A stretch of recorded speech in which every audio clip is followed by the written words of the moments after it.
the world needs in order to regain a sense of security is an end to Soviet obstruction and aggression. 60 years ago, the United States was rebounding from World War II and in a massive military drawdown of people and equipment. Post-war Germany was sectioned into 4 quadrants due to the multinational occupation and rebuilding efforts of the country. One ally, the Soviet Union, was not agreeing with the other Western allies' plan of an independent democratic West Germany. With opposing visions to restore Germany, realign Europe, Berlin became the focal point. Tightening control and access of Berlin, the Soviets began interfering sporadically with railroad and roadway traffic into the city. This left Western allies no guarantee of land access to Berlin. What the Allies did have were 3 20-mile-wide air corridors connecting Berlin to occupied western sectors of Germany. On June 24, 1948, the Soviets cut off electricity, announcing the end of supplying food to Berlin's western sectors, and blockaded all land routes into Berlin. The United States and its allies were now forced to become a lifeline to 2.5 million Berliners with the dramatic and impossible task that became known as the Berlin Airlift. 2 days later, on June 26th, a less than 1-year-old United States Air Force began the full-scale airlift that was expected to last only a couple of weeks. Day 1 of the airlift involved 80 tons of supplies.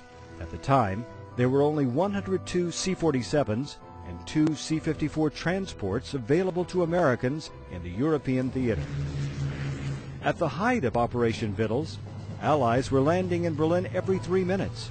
Timing was extremely crucial. If a pilot missed the scheduled landing, they had to go back and start again. You only had 1 shot at landing.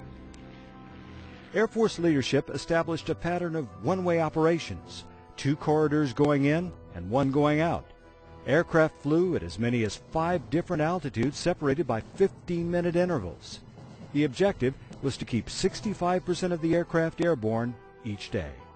This was crucial to ensure delivering over 5,000 tons of supplies to more than 2 million people.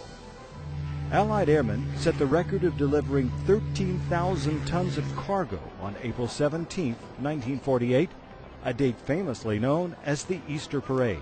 In addition to transporting the daily food and medical supplies, Berliners received an equivalent of 600 railroad cars of coal from Allied aircraft. During the 15 months of the airlift, Allies flew in more than 2.3 million tons of cargo. Roughly 75% was flown by American aircraft. Our crews took off more than 189,000 times, totaling more than 600,000 hours of flight time, and flew more than 92 million miles. The Operation Vittles airlift record stood until Operation Desert Shield in 1990. On this 60th anniversary of the Berlin Airlift, the Air Force Association honors the dedication and sacrifices made by all who took part in this valiant effort. 31 Americans lost their lives in 12 crashes during the dramatic 15-month siege.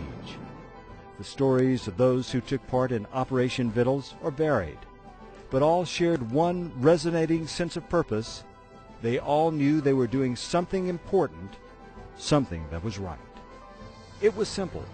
For 15 months, they were the lifeline called to help feed Berlin's 2 million-plus residents, cut off from the free world, but boldly saved by the bravery, perseverance, and skill of thousands of crew members, maintenance personnel, and air traffic controllers who were all supported by their families at home.